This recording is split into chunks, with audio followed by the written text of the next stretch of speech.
Well, a very happy Thursday, and welcome to another episode of the TNC Sports Talk. My name is Justin. Today is January 22nd of 2026. On today's episode, we will be taking a look at the head coaching tracker as NFL teams have already signed head coaches, including the latest one out of New York and the Giants. We'll also take a look at our first look at the NFC AFC Championship games this weekend.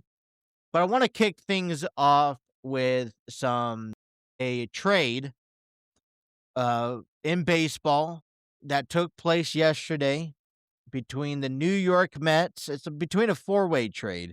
Well, the New York Mets have acquired two-time All-Star Freddie Peralta in a four-way player trade with the Milwaukee Brewers. The Mets will be sending Peralta and Tobias Myers out to New York in exchange for prospects Brandon Sprout and Jet Williams. And when this news broke, I know Freddie Peralta has kind of been on this rumor block for last couple months. The Dodgers, the Padres.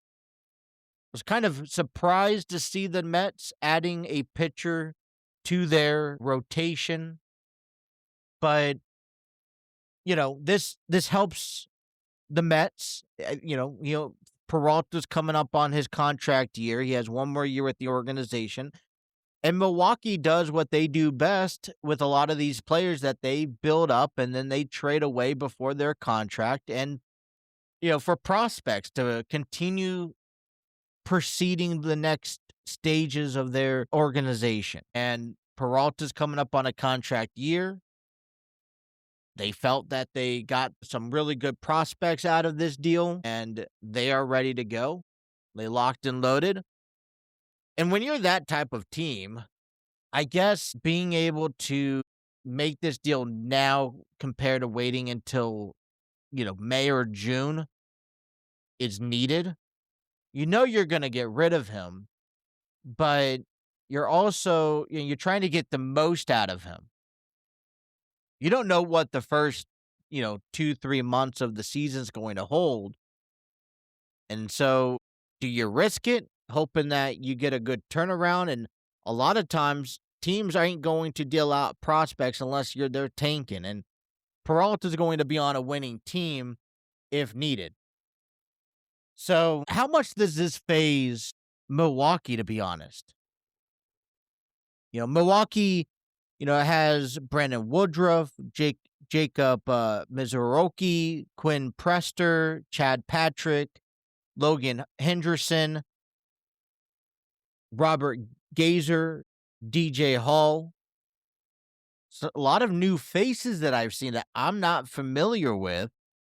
Maybe DJ Hall, maybe, definitely Brandon Woodruff. But this kind of opens up, and if you're the Cincinnati Reds, and I kind of take this, and I'm like, okay, that's a good deal. Now, I don't have to worry about Freddie Peralta being in the rotation, 4 or 5 times a season. I only have to deal with him twice a year, if that. And I can kind of be excited. I can kind of jump ship, and as the Brewers continue to develop these young kids and try to make a name for themselves, they kind of lower themselves back down to the Reds level just a little bit. They're still above the Reds. I still think that they're one of the favorites, if not to win a division, to be a wild card holder. But for a team like the Reds who want to compete in this division, I'm just, I pondered over this deal, and I'm like, that's just one less person that we have to deal with on a team in a division rival that we struggle to compete against. We already struggle defensively. We struggle offensively. It's not going to make a whole lot of, changes to how we perform, but it's one other player that we don't have to worry about. And so it's kind of relief. And then Tobias Myers all on top of that. So I think of this deal for Milwaukee, it's what's best for business. For the Mets, it adds along to who they got rid of this year. They got rid of Pete Alonso, Jeff McNeil, Brandon Nimmo, Edwin Diaz, but they picked up and they at least are trying to keep their standard alive, keep their position alive in competition. They picked up Bo Bichette, Marcus Semien, Luis Roberts, Jorge Polanco, and now Freddie Peralta joins that list among Mets players. And you ask yourself, if you're the Mets, well, for all the people we got rid of, for all the people that we gained, how much, is it a balance equal, or did we lose or did we not, or did we win? Because they also picked up Devin Williams, right? Freddie Peralta is going to join that rotation along with Sean Manaea, Clay Holmes, David Peterson, Kodai Senga, Nolan McLean, and I think it locks in, a pretty, I think, solid front for New York, and with a solid bullpen behind him to protect him and some offensive powers, it works quite well. But, we saw that. We saw Cody Bellinger going back to the New York Yankees, and I kind of go back to the conversation of yesterday. What do we do to add on somebody with a bat? I was listening. I want to see if I could pull it up again. Maybe I can't. It was Lance McAllister, and he posted something. And you could catch Lance McAllister on WLW. He does sports talk radio. And he actually posted this, and I wanted to share it with you. Obviously, we're questioning where's our power bat to go into offensively in 2026. He laid out the platform for the guys that we did have that we don't currently have. Miguel Andujar, Austin Hayes, Gavin Lux, and how they contributed to the power rankings. The average combined batting average for these three players alone were coming in at 277. They had 24 home runs and 134 RBIs. The Reds hit 245 as a team, and that was the MLB average. Lux had the highest batting average among the regulars. Hayes was tied for the third on the team in homers and was third in RBIs. Andujar, who was traded to the Reds during the trade deadline, led the National League batters in batting average, OBP, and OPS from his Reds debut to the end of the regular season. He had a minimum of 100 plate appearances, and he led all MLB hitters with a 389 average versus left-handed pitchers. So the question that you can come back and ask for is, where does that offensive power come from when you got rid of the three key guys that were contributing significantly to the Reds offense last season? He also pointed out that the Reds had they were shut out 13 times last season. They had 21 games with 1-score runs. They had 20 games with 2-score runs.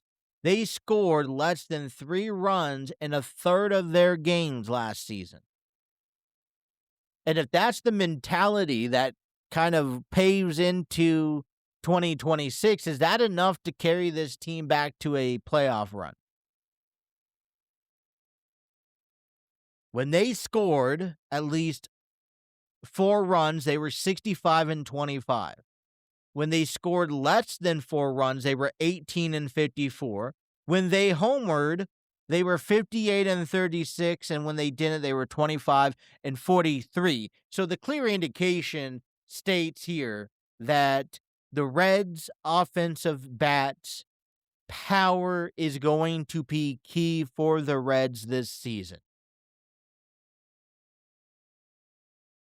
And there are some people that have requested the interest of bringing back Miguel Andujar, who is a possible fit. He could play an outfield. He's a good right-handed batter, knowing that he also brings some sort of appearance towards left-handed hitters.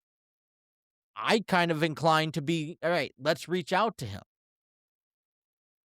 I honestly don't know what the Reds have to offer in 2026. We know what Ellie Dela Cruz did last year, and you put an asterisk by it because half the season he was dealing with a quad injury.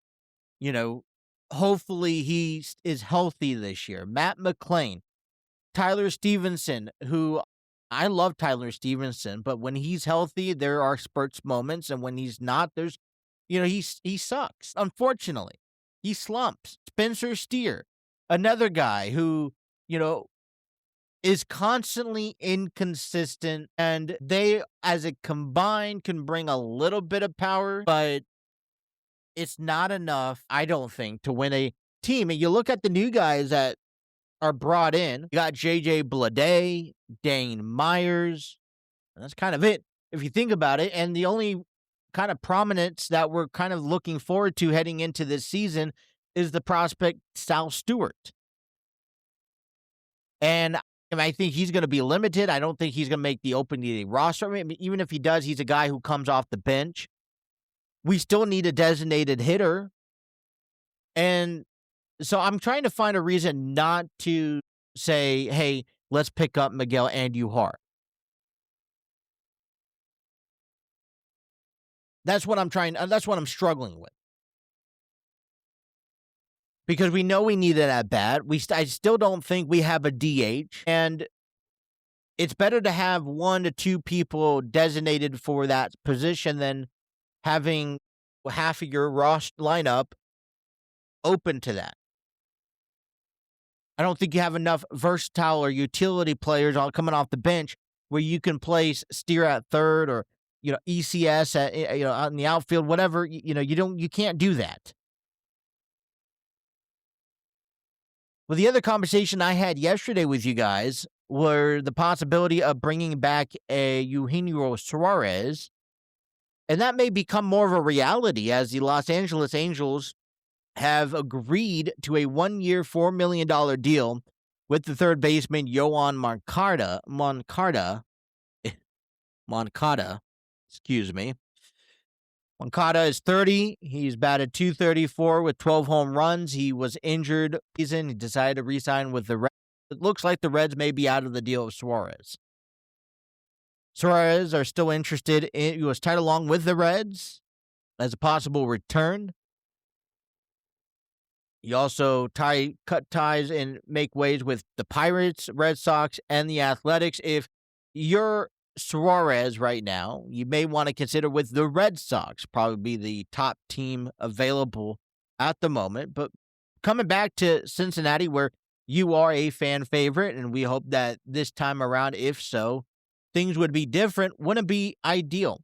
He's a third baseman, but the role would probably be either you shift him over to first or you use him as the DH. And I say, look, put him as a DH.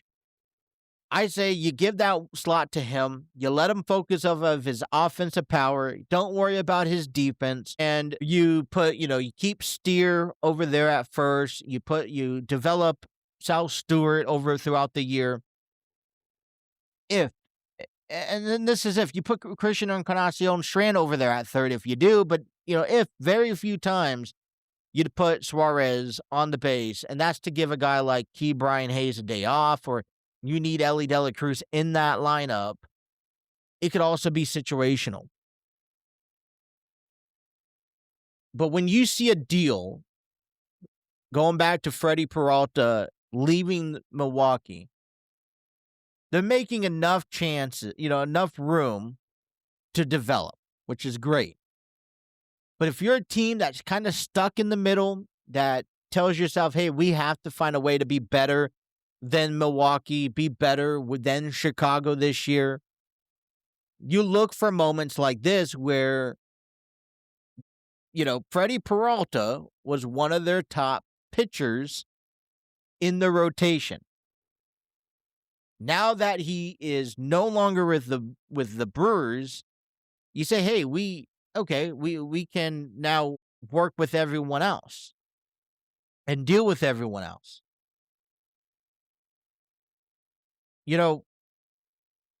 The Reds have opened up a little bit more cap space, but we're still on this notion that they're limited with money. I don't think that. I actually disagree with all of that. The Reds can go sign somebody like Suarez today if they really wanted him to. You expected 2 years, $2 million. You can make that work. Or $20 million. Miguel Andujar would probably be the cheapest route. I saw another post about possibly trading for a Nick Castellanos, bringing him back to the organization. I say let's pass on that. But the indication is clear, not only to this podcast, not only to this show, but to everyone else, that the Reds still need to add just that powerful guy. We don't need a defensive player. We need a guy who can be in your everyday lineup as your designated hitter. If he could play first, if he could play third, if he could play left field, I would presume left field would be the slot that I don't have a position for right now. If you look at this lineup, and we'll do a little bit more in the month of February, but Noelvi Marte is still going to get his fair share out there in right, probably splitting reps with Will Benson in scenarios, TJ Friedel and JJ Bleday out there in center. So who's your left fielder? Spencer Steer, use Christian Encarnacion at first and have Sal Stewart come off the bench throughout the year, transitioning. Then who is your DH? The other guy that you don't go put out there in right field? Noelvi Marte, Will Benson. Maybe Will Benson is good enough for me once in a while, but, who do you feel comfortable out there? Miguel Andujar can play left field. Spencer Steer becomes a liable designated hitter. Or the terms reverse. Suarez, designated hitter. There's some room. There's some options that we can move things around and make it work, but the Reds and Nick Krall has to make those deals. The Cincinnati Reds are involved into the top 100 prospects heading into the 2026 season. They have 3 players that will be in this that makes the top 100 list. So I want to let you know who they are. The first person coming out of the way is Rhett Lauder. He's ranked number 79. He was out last year, and so he is still eligible for the Rookie of the Year, depending how the season goes. He had a rough 2024 in he had a rough first half in 2024.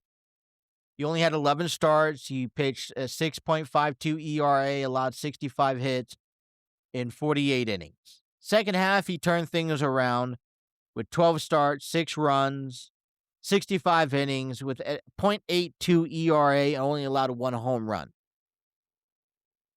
Now, despite injury, I'm hoping that a Rhett Lauder, who I expect to start off in the minor leagues,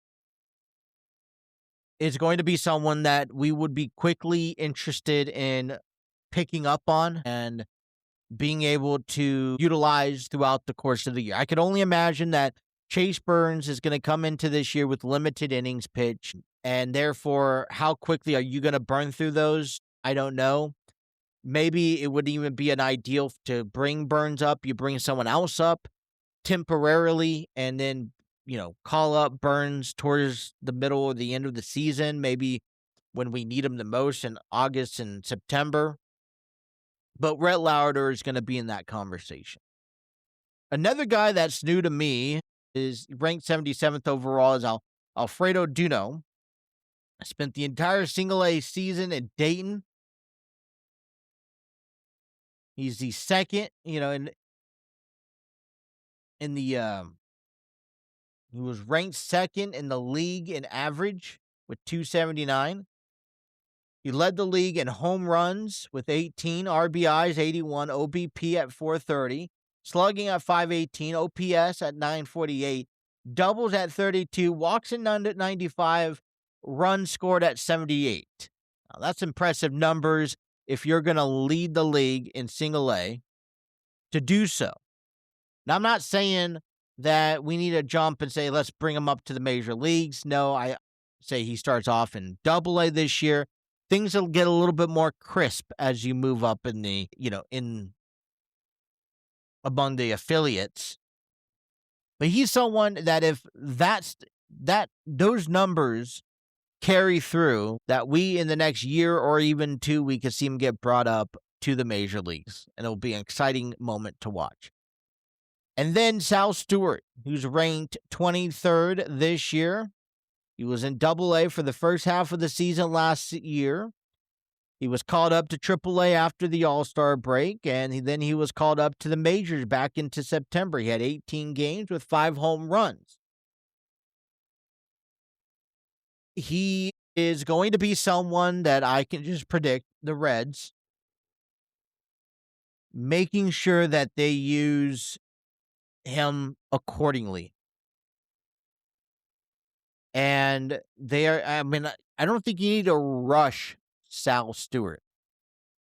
I think depending how spring goes and depending how his performance goes, because you're going to get a good look at him this spring, you could either start him off in AAA, knowing that in the first 2 months you will probably more likely bring him up, or you can start him off on the bench. I don't think he gets an opening day start with the team, but you expect continued progress to be made for his major league debut and his major league presence. Got a little taste of it last year. One thing that I was told that it kind of grasped me that I think still should happen. When players get called up to the major leagues, they get onto this kind of hit run where a hot streak, where you're hot the first couple weeks, you're probably hot the first season, and then when you cool off, you mellow down, your average kind of goes down again, and you even get into a slump. Well, they should take those players, if you're smart enough, if an organization's smart enough, you take those players and I would say you bring them back down to the minor leagues. Let them go back to the fundamentals and continue to work on their craft. Don't keep pushing them in the major leagues when they're slumping, especially if you have the opportunity to put them down in the minor leagues. So for someone, take an example like Sal Stewart. Yes, he had a little taste of major leagues at the end of last year. You can keep him up in the majors for, let's say, the month of April, maybe even May. Once you start noticing that slump, is persistent, you put him back down to the AAA and let him rework on his craft. Let him come back up at the end of the year also, and then reevaluate him. You would get an honest view at what type of player you're going to get, and if it's someone that you should honestly invest into long term. But what ends up happening, just like I think NFL players, you get thrown out there when you finally get called up. You're afraid to get turned back down to the minors, and whether you sink or swim, that's on you.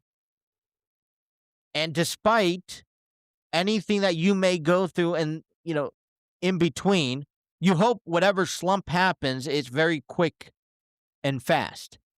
Because the longer it stays without redeveloping you will ultimately end into the downfall of your career season. You'll get traded. You will, get forgotten about. That's my opinion of how to use Sal Stewart. But he's going to provide something fun to watch here in 2026. All right, Enlighten Studios is hosting a special Valentine's Day class for an event called Paint and Pastries. Hosted by Nikhil Chappell, Paint and Pastries is a colorful, casual party atmosphere where you will sit back, relax, and let your creativity blossom. Once it's a step-by-step painting class that's designed for you. And with you in mind, you can invite your friends, families for enjoy tasty treats, following along with their experience. Local artists. It'll be taking place on February 13th from 6 p.m. to 8 p.m. at the Artsville Theater in Cincinnati, Ohio. Never painted before? That's okay, no problem. These painting sessions are created just for you, and they offer both groups and private classes. You can visit TicketTailor.com to get your tickets today. And I want to see you out there on February 13th. A link will be provided in the description below. Alrighty, wrestling news I didn't get to yesterday. I wanted to kind of just touch base along here real quick. Tommaso Ciampa has confirmed that his contract will be expiring here very soon, and he will not be renewing his contract with the WWE. I don't think this is shocking to me to see. Tommaso Ciampa with DIY, it's been a long road. And I'm going to honestly say it's been a long, disappointing road. Not for Tommaso Ciampa particularly, but for the WWE and their decision to use DIY in tag team action. It was just a year ago that DIY were in full throttle mode in the tag team division as they were competing against the Street Profits, Motor City Machine Guns, and more on SmackDown. And when you look back on Ciampa's run in the WWE, and I'm going to relate this to NXT also, I felt like him, along with Johnny Gargano, were somebody who, for one, I don't think they ever should have separated. And for two, they should have got called up a lot sooner than what we saw. And if they were to separate, it should have been done in a storyline on the main roster. And the one thing that I get frustrated about in these situations is that when DIY got called up, they get called up, with the same momentum that they had.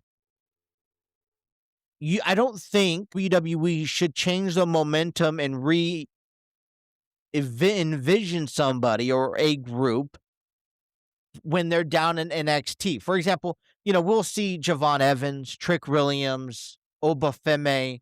They're all making their way to the WWE and the main roster, and I think that's great.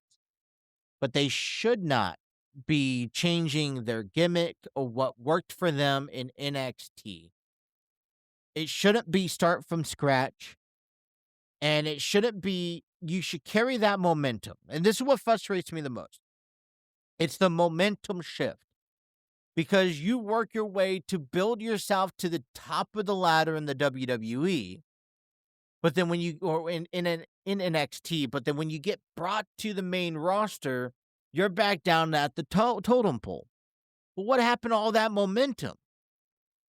There are video packages, there's promotion that I know WWE does well of when they do it correctly for upcoming guys. There was no promotion for Javon Evans. There was no promotion for Trick Williams. And the only promotion we're getting for Obafemi is the fact that he vacated his NXT championship. There was no promotion for Jordan, Grace. And if you want the WWE universe to have some sort of information about this wrestler, how destructive they are, how powerful they are, how dominant they are, you would show video packages on Raw, on SmackDown. You'd heavily talk about it during matches on these programs about the upcoming athlete. You show highlights. And that will give the WWE fans an image so that when that wrestler finally makes it to the main roster, they're not just this unknown person. Because there are still people out there that do not follow NXT, do not watch the product, and know nothing about what comes from this developmental brand. So, in all honesty, DIY, they grew to stardom in NXT. They had success that, in my books, would have ended off in Hall of Fame success if they just carried it over when they got called up. Their called up was not appropriate. It was way past their time. And because of that, and because of when you get called up to the main roster, you're back down at square one. You're zero. You're a nobody. And they had to work and they had to claw. Well, the tag team division gets overlooked about 90% of the time. So they're already dealing with the adversity of the tag team division. And, let's face it, some injuries have played a key part because, you have to be around, you have to be in the ring and, competing if you want to make it make a name for yourself and be somebody. He got hurt a lot, neck injuries and whatnot. So I'm upset. I hope for whatever's next for Tommaso Ciampa is great. I hope if it's continuing to wrestle that he has a world's round list of success elsewhere. If it's, or I'm going to stop wrestling and just focus on my health, then so be it. I'm disappointed in the outcome of what this has all led to, and I'm disappointed that they did not utilize DIY to his fullest potential. But, who knows what's next for Johnny Gargano? Who knows what's next for Tommaso Ciampa? It is a shift, and we are losing a tag team that really helped pave the tag team division this past year.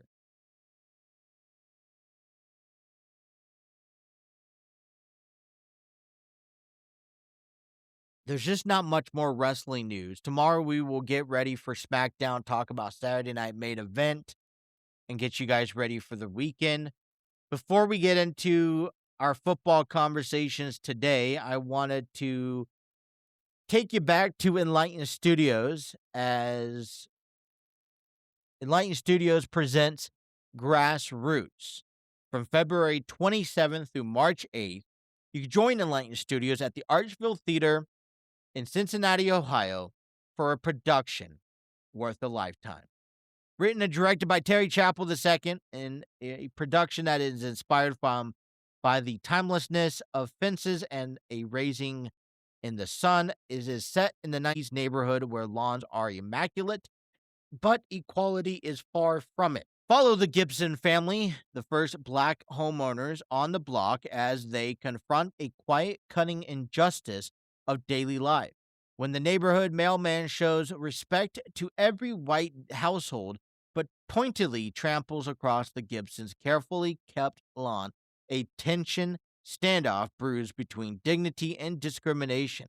Told in a single set and with vivid stage direction and original music, Grassroots is a moving story of family, resilience, and the courage it takes to stand firm one blade at a time. Tickets are available by visiting tickettailor.com. A link will also be provided in the description below. While you're also there, I like to invite you out to check out Enlighten Studios' expansion into the podcasting world as they launched earlier this month. Light in the City. Inside Light in the City, you could check out a weekly podcast providing you news, updates, information about the upcoming events going around with Enlighten Studios. They also have other podcast publishers that take you into the fine arts, performing arts, theater productions, and did you know information. Very collaborative. I host the Enlighten Express, released every Monday at 5 o'clock. Brittany is a content creator who also publishes podcast, and you could check all of that out through the Enlightened Express on Spreaker, Spotify, iHeartRadio, and more. Check them out. Excuse me. All right. Well, it's been a few weeks, and I'm actually thinking about that for a moment. 1, 2, not even 3 weeks. Not even 3 weeks have come and gone, and we have seen a huge shift change in quarterbacks. Now, I've talked about this time span for successful quarterbacks with joining an organization. 3 to 5 years is a typical span to win a Super Bowl with a quarterback to a team, or a head coach to a team. Not a quarterback, head coach. Well, a couple weeks ago, we've seen just an unraveling list of coaches and head coaches becoming available and being fired. Shocking ones like the Baltimore Ravens, Mike Tomlin stepping down, Miami Dolphins moving on from Mike McDaniel. Earlier this week, we saw the Buffalo Bills move on from Sean McDermott. You ask yourself, well, what's going on and how do you keep track of all of this? Well, it's quite simple. About half of those teams have already signed new coaches, and I want to give you that update, and half of those teams are still in process. So let's review that. Tennessee Titans are bringing back Robert Saleh, former 49ers defensive coordinator. He was a former head coach for the Titans, did not work out. My question is what do you think that changes it? What makes you think anything changes? I think Tennessee Titans have not made zero progress with this move. Doesn't show any interest of improvement. I think they're going to still struggle. It's unfortunate. Prove me wrong. But I think it's going to be the same, different day, same issues. New York Giants, which is the recent one that I think people anticipated with. John Harbaugh, former Ravens head coach, officially signed to a contract. I'm interested in seeing who all contacted John Harbaugh. I'm also interested in seeing how was this decision between John and the Giants, how quickly was this coming up on? Because I didn't hear a lot of information about John and his interviewing processes. All I heard was that John met with the Giants a week ago. It took them some time. People were spilling it out a week ago that it was a good fit. And it was announced yesterday that John would be their head coach. But you're telling me, okay, that all the other available coaches or teams that are looking for a head coach did not at least attempt to give John Harbaugh a phone call.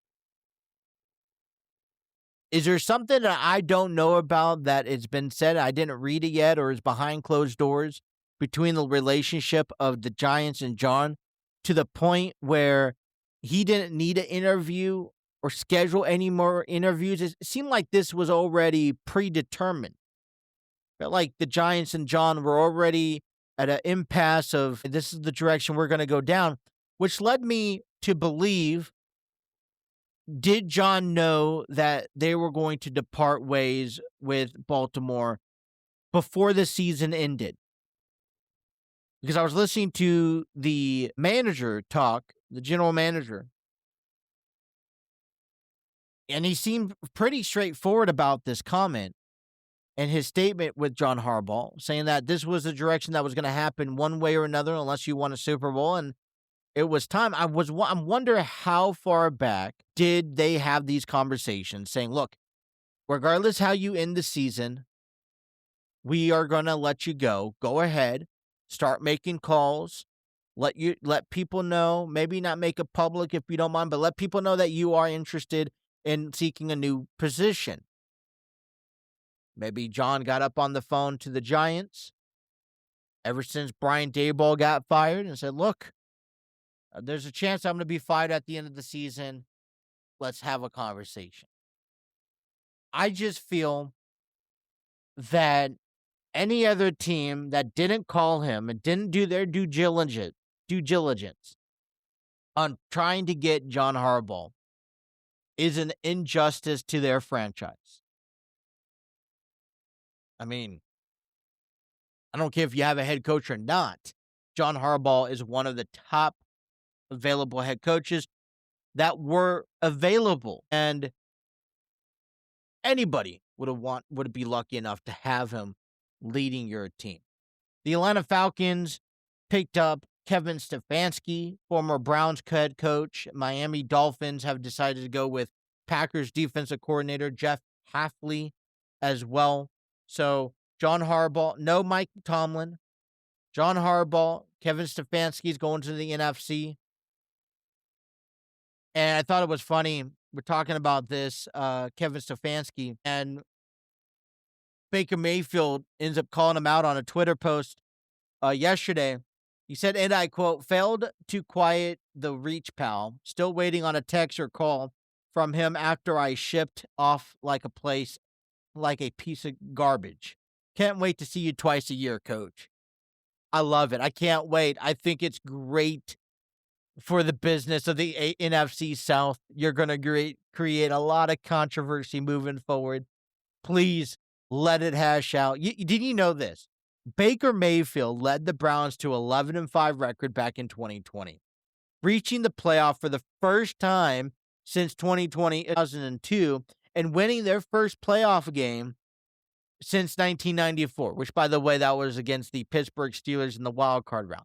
Mayfield went 6-8 following the year before his shoulder injury, before the Browns decided to move on with Deshaun Watson. Man, this is going to kind of come into the light, come in reflection, telling me that Kevin Stefanski's relationship with Baker Mayfield only got worse, and that's what it's leading into. It's going to be fun. Teams that are still processing and interviewing. Cardinals have not yet interviewed anyone as of right now. Baltimore has a couple of finalists on the table. They have the Chargers defensive coordinator Jesse Minter. They have Anthony Weaver, Miami defensive coordinator Joe Brady, who is the Buffalo offensive coordinator. So we'll see the new direction that Baltimore goes here soon. Buffalo only had an interview with Joe Brady. Browns, Raiders, Steelers are into the second interviews. So they're moving along, but to be honest, they're not really making a whole lot of splash here. And I mean, that's fair. You still got up until the Super Bowl. I think middle of February, you'll really start, hey, who's your GMs, who's your head coaches, and you go from there and get ready for the draft. You got Brian Flores, who has agreed, after interviewing for some head coaching positions, to a new contract with the Minnesota Vikings. Flores was on an expiring contract this upcoming year with the Vikings defensive coordinator, and he's been for the defensive coordinator for the past 3 years, so nothing's really going to change there. But let's talk about some of the deals that we could see, because the Bills are one player or one team who is looking for a head coach. And owner Terry Pegula takes a shot at wide receiver Keon Coleman, saying that he's a deflective blame for the draft choice from Brandon Beane and assigning it to McDermott. So the Bills owner is blaming Sean McDermott and partial to Beane for the decision to draft a poor defective wide receiver. This is what Terry had to say, and I quote, "The coaching staff pushed to draft Keon. I'm not saying Braden wouldn't have drafted him, but he wasn't his next choice. That was Brandon being a team player and taking advice from his coaching staff, who felt strongly about the player. He's taken, for some reason, heat over it and not saying a word about it. I'm here to tell you the true story." So Terry is defending Braden Bean, saying that he is a team player. He listens to his staff. He listens to his team around him and the players that we should be drafting. And McDermott felt strongly about wide receiver Keon Coleman. And it was McDermott's decision, which they led with, to pick him up this last year in the draft. And it's because of that, that's his fault for why we picked up a poor receiver. Keon only played in 13 games this year, 38 receptions, 404 yards, and 4 touchdowns. So not only you're throwing Keon under the bus saying you're a crappy player, you're making an excuse for Brandon Bean for making a draft pick and blaming someone else. And you'd also blame Sean McDermott, which explains the reason why he's no longer on the team. I think you're burning some bridges here, Terry, that you probably shouldn't be crossing. So let's say, who needs a wide receiver? And who says that Coleman just doesn't need a fresh look? Well, the Kansas City Chiefs need a big body over there to match Rashee Rice and Xavier Worthy. The 49ers, they don't have Brandon Ayuk or Jawan Jennings. Kyle Shanahan could always put players in his place and put them in a position to succeed. So could Coleman be an option for the 49ers? The Steelers and the Saints, they're kind of desperate for some receivers to help out with DK Metcalf, Chris Olave. Tennessee Titans don't have a wide receiver at all. Cam Ward needs some help. But man, that's a big low blow. Talking about Brandon Ayuk, who didn't play a single snap last year. He probably won't play in 2020, at least for the Niners, due to contract contemplation and the season-ending knee injury. John Lynch says, and I quote, "I think it's safe to say that he's played his last snap with the Niners." San Francisco avoided a $27 million in 2026 salary guarantees, in the 4-year, $120 million contract extension that Ayuk played for and signed back in 2024. He got hurt not too long after signing that extension, and boy, it sucks. But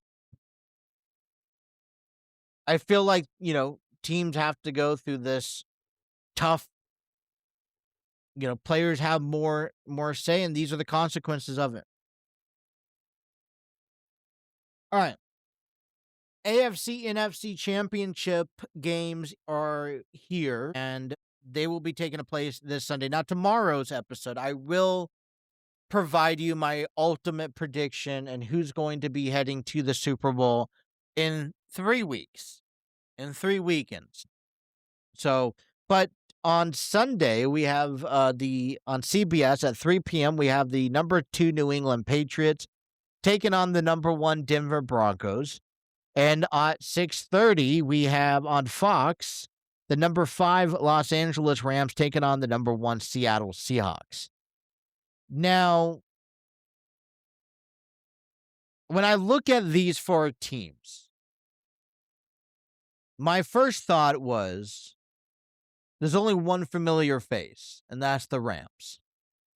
Which then leads me to believe that the Rams, if any team has a favorite to advance to the Super Bowl, and I'm not giving you a biased opinion, I'm just giving my honest opinion.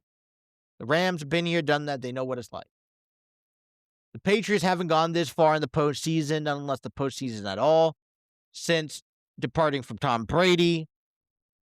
Denver they're always in the conversation of a tough AFC West division that kind of took by surprise when Kansas City kind of collapsed. Seattle, I did not expect Seattle to have this much momentum heading into the NFC Championship game. They, a lot of credit has to go to their staff, has to go to Sam Darnold, who's been able to overcome and really showcase who he is, who he is and how he plays football. But I don't think you could get a better picture than what we see here this Sunday.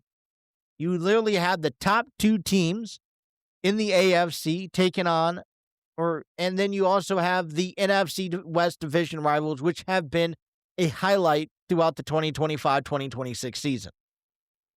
Let's face it. Have you not been impressed to see the Rams and to see the Seahawks? And when I think of this game, it's kind of like, well, McVay's kind of getting lucky. Matthew Stafford's kind of getting lucky. Do they get lucky this Sunday and beat the Seahawks? Or does the Seahawks dominate just like they did against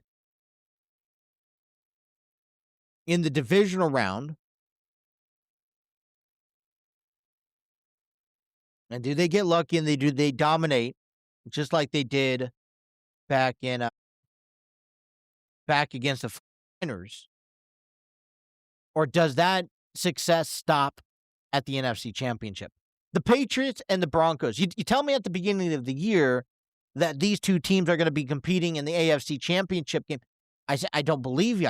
This.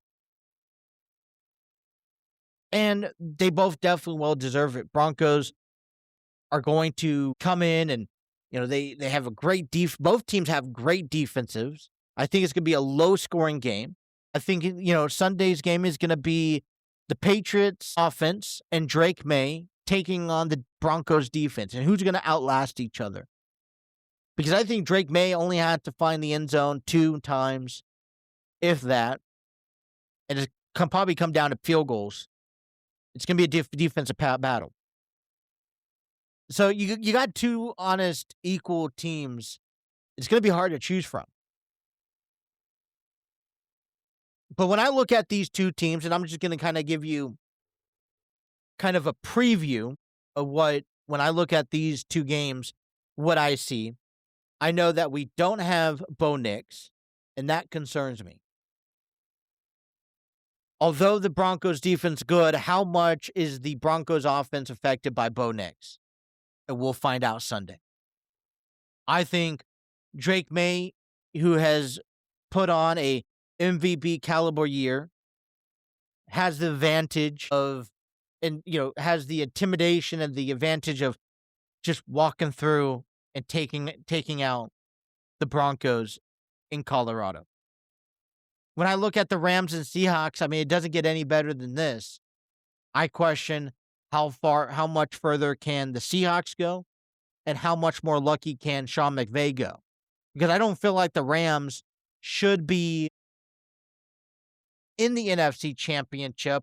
When you match them up with a lot of these other teams, I feel like they've also gotten away. They had to play the Panthers in the wild card weekend. They played the Bears, and they won in overtime in a situation that they should have been in 2 games that they should have lost in, honestly. So we're just getting ready for a little taste of what this season or this weekend has endured for us. And we should get excited for it. All right, last thing, a statement came out from All Elite Wrestling. I'll end off this show here that I just want to read. I saw it on Facebook, but didn't want to entertain it, so I changed my mind. AEW All Elite Wrestling put out a report. Due to impending weather conditions in the region, the AEW Collision live event originally scheduled for this Saturday, January 24th, at the Esports Stadium in Arlington, Texas, has been canceled, impacted fans will receive an email with instructions for refund within the next 24 to 48 hours. This week's AEW Collision broadcast will now be taped tonight in Orlando, Florida, after the conclusion of AEW Dynamite, and will air this Saturday at 8 p.m. on TNT or in streaming on HBO Max. Yeah. If you're out here, apparently whatever this storm is supposed to happen, we could talk a little bit more about it tomorrow, but it is supposed to affect a lot of Midwest and southern regions, going through Georgia, Mississippi, Alabama, uh, Tennessee, parts of Kentucky. I know up here we're supposed to, we're under weather storm advisory, and a lot of snow, a lot of cold, a lot of wind. It doesn't look pretty for about 20, but at least 20 plus states here coming up this weekend. And I don't think it's not really going to impact Seattle's game. It's not going to impact, you know, the Denver game as much, maybe cold and rainy. I don't know. But it's not going to really impact too much of the championship games this weekend. But it is a pretty big storm that people are getting ready for. And so, hey, if you're out there, do whatever you can. We will be back tomorrow to wrap up a week. I don't know the status of being here Monday. You would have to just stay tuned on social media with us. We will let you know as soon, if something happens. It all depends on inclement weather, and depending how bad we get hit. Now, the good news is, and up here, is that we're kind of just getting hit on this we're at the very top of this. So not necessarily expected to get hit a lot. A lot of times, we will say, all right, we're going to get a lot more snow. We'll predict a lot more snow and then for less, but we rather always predict than gonna, receive less. So, but anyways, that's all the time I have for you guys today. I want to thank everyone for tuning in. Please be sure to follow us on our social media accounts, like, share, and subscribe us on our YouTube page, and follow us and get involved in the conversations. And you can listen to this, take us on the road with you, whether it's at work, driving, or in the office, or at the gym. Listen to us daily by following us on our podcast stations, Spreaker, Spotify, iHeartRadio, and more. Well, we'll be back tomorrow to wrap up a week of sports. Until then, you guys have a wonderful rest of your evening. Take care.